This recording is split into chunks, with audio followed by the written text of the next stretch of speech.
Welcome to Good Burger Reviews. My name is John, and I'm here to review a brand new 2026 movie, and that movie is It Ends! You know what I'm thinking? I was this fucking close to downloading Subway Surfers before we turned onto this stupid fucking road.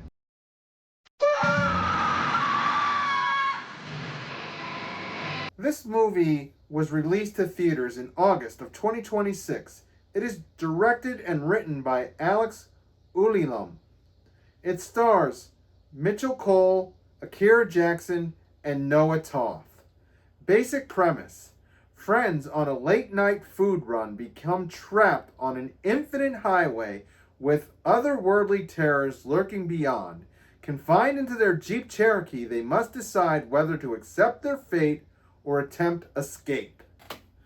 So here's a movie that was released into theaters. I saw it on sneak preview night at Regal and didn't even know that it was even coming at all this month.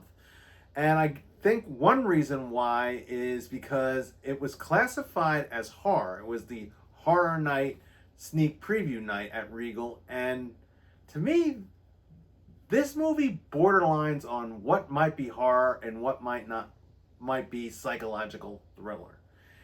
And I kind of just had a similar discussion on my channel with a movie I just watched this week called Hellcat, which was the same thing, where it borderlined on horror and a psychological thriller.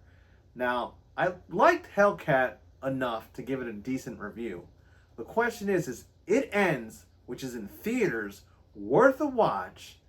And technically, is it a horror or is it a psychological thriller? So let's get into the good, the bad, and the ugly on It Ends to find out. So in the positives, I'm going to put the acting of the four young kids in this vehicle. So in the basic premise, we find out that four kids that are on a late night food run, I didn't even realize they were on a food run, get onto this road that seems to never end, which was kind of funny because the movie calls It Ends. So eventually I thought maybe it will end.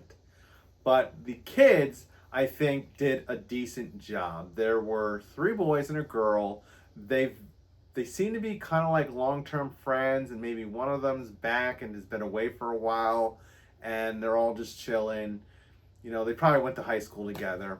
And they had a pretty decent dynamic. However, these kids seem to be a little bit different than the kids that we have, like the Gen Alphas or the Gen Zs, whatever teenagers are today.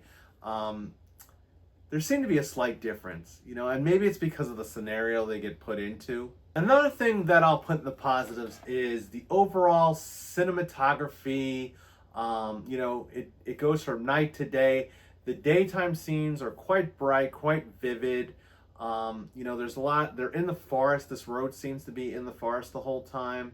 There's a decent use of the camera tricks, considering that the majority of this film is four people driving in a car, and there are some points where they stop to get out briefly. I'd say overall the cinematography is pretty decent. Now I'll let that lead me to the mix. Now what I'm mixed on is definitely the mystery, the intrigue, and the horror that's in this film. And the reason why I'm mixed on it is when we get into our first act, the mystery, the intrigue, and the horror comes on strong. Once they get onto this road and they realize that they're trapped and that it's not going to end, and what's on the road as well is just scary at first. And it's scary at first because it's new to them, it's new to us as the audience.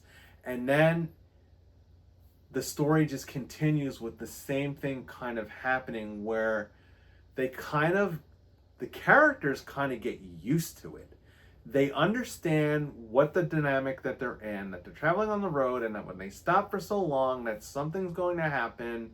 As long as they don't stay long in one spot, they will basically get the most scariest thing in the movie, get away from the scariest thing in the movie. I'm going to elaborate on what it is in spoilers, because I think of anything, it is a neat reveal in the movie if you decide to see it.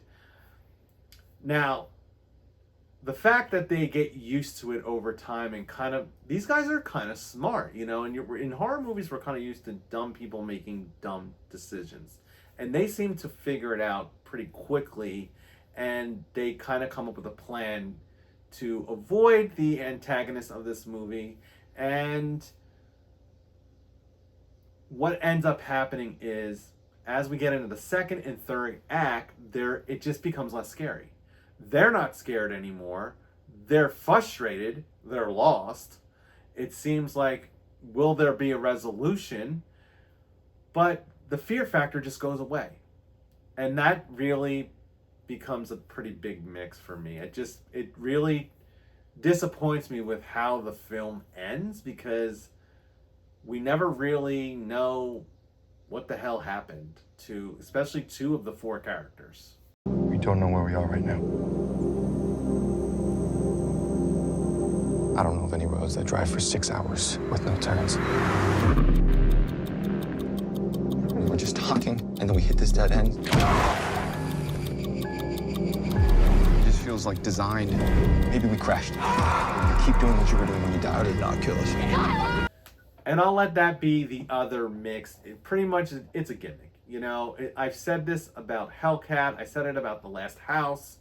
You know, you come up with this intriguing thing to throw characters in, and then, you know, how does it resolve? Is there a payoff? And I think the payoff here is different than what you're going to expect in the typical horror movie. And that's why I asked the question, is this really a horror movie? Or is it more of a psychological thriller, leaning on the psychological and leaving a lot of the thriller? And I think that's really what it comes down to. You know, it just becomes turn your brain on. And I can jive with turn your brain on psychological horrors. Some of the best psychological horrors that I love over the years, where you kind of had to think and kind of figure out what happened. You know, there's some great plot twists and stuff like this. You know, this movie doesn't really, you have to do a lot of thinking, and at the end of the day, the question is, what for? Because it seemed like nothing ever really happens. How long do you think we can do this? Just sitting here, driving. Maybe it's a forest full of people James has been a dick to.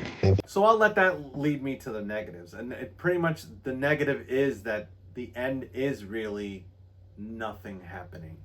You know, does it end? Well, the movie's called It Ends. Yes, it ends. But does it really end? The road eventually ends. But does the situation they're in end?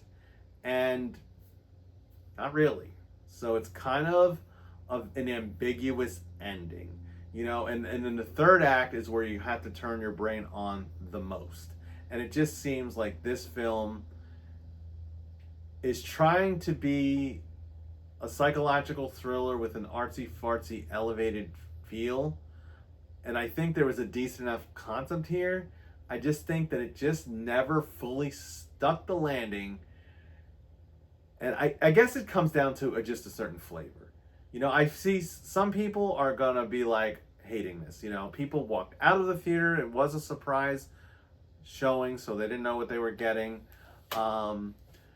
People walked out, and other people like me just kind of walked away frustrated. Some people, I think, will really like it. I did catch one review, and I normally don't do that. A couch guy, Munchies and Movies is what his channel is. He really has an intellectual take on these movies, and you know, he was jiving with it. But you know, he acknowledged the fact that, you know, your brain's really got to get into gear to absorb everything that's going on. So depending on whether or not you want that in a movie is depending on whether or not you're going to check this out in theaters. So let's make this make a little bit more sense by getting into the spoilers. If this is something that sounds interesting to you, if you like one of those elevated horrors with a lot of thought processing having to go into it, go ahead and check this out, and you can come back and check out the spoilers early. If you're kind of a turn your brain off guy, who doesn't really want, you know, a lot of thinking when you just want to take a break and just watch some good old horror, you can skip right to the spoiler section and I can explain what I think this movie is about. So for me, this movie experience was weird because it was one of those movies where it was a sneak preview. I didn't know It Ends was even coming. I was trying to guess, you know, what movie is it going to be? Is it going to, I was kind of hoping for Camp Miasma. I wasn't sure if it was going to be that. I thought maybe it could possibly be Colony. I didn't think it was something that would be coming out in September, so I thought there's only so many choices of what it could be. And based on how the movie starts, I did start to think that it possibly was either one of those because the cast is young, so I thought these could be campers or camp counselors. But then they go into the woods, and when they get to the woods and they're not there long, they stop for some reason. I guess because their GPS, it just seemed like they were going too long, and it was like they stopped. And when they stopped, all of a sudden, tons of people just kind of come from the woods. They're running and they're screaming. And I thought, oh, zombies. This is Colony, you know? Like, this must be a zombie attack. And all these people are running towards the car, and it's scary and intense. So like I said, the front end of this movie was intriguing. And the horror and the mystery is all there. It's like, what is this? You know, but I'm thinking it's a zombie apocalypse. But then after we get that opening scene and they get away, they all jump back in the car and they get away. And it seems like the people in the woods were running crazy, but like it seemed like they wanted the car and not the people, which was strange. But then we flashed to the title card, which was It Ends. And I'm like, wait a second, this ain't Colony either. It ain't any of the movies I was expecting. It's a movie I never heard of. Anyhow, based on that opening, I was jiving with it. You know, I was like, all right, this is decent. This is scary. And every time they would stop, the same thing would happen. These crazy characters would run out from the woods. Now, we know now that they're not zombies, but what is it about? What are they running for? And as soon as the car pulls away, you know, they just kind of stop or they go back to whatever they were doing. And this is where the movie, you know, after that happened so many times, it started to lose its scare. And then the characters kind of realized that they would come after like a minute and 30 seconds. So they could stop for a minute and 30 seconds and get out of there clear. And it seemed like the more and more they drove, the longer and longer it took for whatever these people in the woods were doing. So I have a theory about what the people in the woods are, because the movie never spoon feeds it to you. You never really know why those people are there and what they're really going for. However, as the movie progresses, these guys are starting to dwindle in their mental state. They start having, and this is where it becomes more intellectual, because they start debating, well, what the hell's going on? How did they get on this road? How did they miss? They kept looking for a turn. We got to find the turn. We got to find the turn. They can never find the turn. Then they started realizing that they couldn't, they weren't hungry. They didn't have to go to the bathroom. They didn't have to sleep. They didn't have any sexual desires. It's like they were barely even alive. I mean, they could see, they could hear. I guess they could smell. I don't know. It just seemed like they were like echoes of their own selves. It was like almost pointless for them to even be there. It's like there was zero consequence. And there was nothing to do but be in the car with the stuff they had. Now, lucky they had their phones. There was no cell service. There was no radio, but they had their Bluetooth and downloaded music, and they had whatever else they had in their car. They had a couple snacks, but they weren't hungry, and they were never tired. So I can kind of understand why in real life an experience like this could be terrifying and like nightmarish. And I feel like the characters here did their best to kind of pull that off, that intellectual, psychological terror of just being on a road that seems to be like eternity. They even thought that they were dead, and then they thought they were in purgatory. You know, I'm starting to think, where are they? I thought maybe they were in purgatory, or maybe they were in hell. Didn't seem like hell. Didn't seem like Brim and Firestone. Just a long road in the woods that just kept going. And it was giving me that, all right, so then we started getting vibes. Like, I started thinking, like, oh, Exit 8, you know, the guy that walked around the eternal subway station forever until he got out. I'm like, this is kind of like Exit 8, but not in the subway, just in the woods and in a car. You know, there's been gimmicky movies like this that do these things. Like The Last House was kind of gimmicky, where they were just stuck in their house, and it was just, you know, how are they going to break the curse? How are they going to break the whatever's causing it, right? So, well, eventually, the one guy who was kind of the freshest, and honestly, I can't remember their names. He was the one that seemed to be disassociated from them, like estranged from them, and was back. And I think actually, no, he was Tyler. Now that I think about it, Tyler. But anyhow, he basically, the only measure of time we have is not really a measure of time, it's a measure of miles. And he gives up at 56,000 miles. Now, I don't know how much time that translates into when you're driving the entire time. I'm assuming it's pretty long. I'm assuming it's months, maybe even years. It's probably years. I think it's longer than a normal life that they end up going. Like, the guy who gives up at 56,000 was probably within a lifetime, but like, he just gets out and goes into the woods and just stays there. Like, and just stays there until the end. Now, the three of them left behind, it seems like two of them are kind of trying to make the best of it, trying to have the best of what they can do. They would stop, they would, you know, they would play games, they would play trivia question games and just talk about their memories and this and that. But the one guy just seemed to be the most infuriated by it and the most compelled to think that he was going to break it. And I can't, one guy that was named Fish, I don't think it was Fish, I think it was the other guy. He was Asian. So like, he just was the most determined to kind of figure this out, and he just seemed the most angry, and it kind of put a wedge in the group. Eventually they get to a point where it's 835,000 miles, which is like way much longer than the first guy made it. And the two other characters get out of the car and they just stay on the side of the road. And that is all we get from them. And that was a disappointment, because like, there seems to be a conclusion for the final guy and then the first guy that got out of the car. I can't guarantee this because they never show his face. So the final guy drives all the way to the end. Now, at some point, they were seeing cars that were abandoned. And I have a theory about the abandoned cars and the people in the woods. But he finally gets to the end of the road. And at the end of the road, there's like multiple cars from multiple time frames. Like, there was like old school cars, like 1950s cars, and then 70s cars, and then modern cars. This movie it felt old school.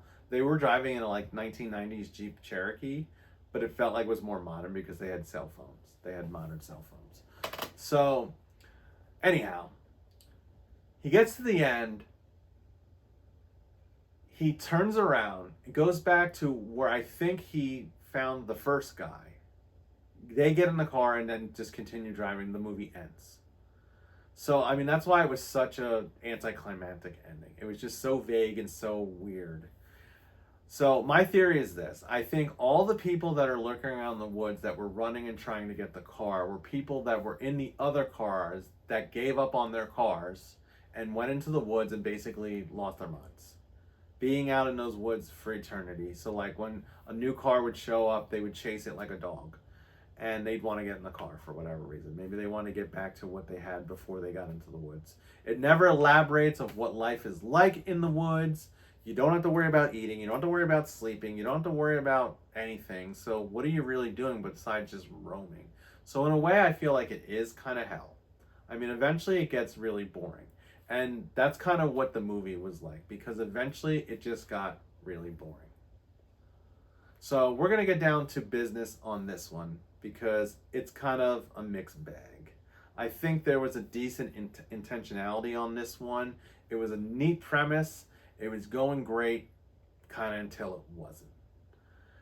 So for me, sometimes I give movies like this a turkey burger, but I just felt like the horror was so weak. It was only really in the first act that I really just had to give it a veggie burger. And by the end of this, it just really ended up not being my style. There's just too much driving around of nothingness.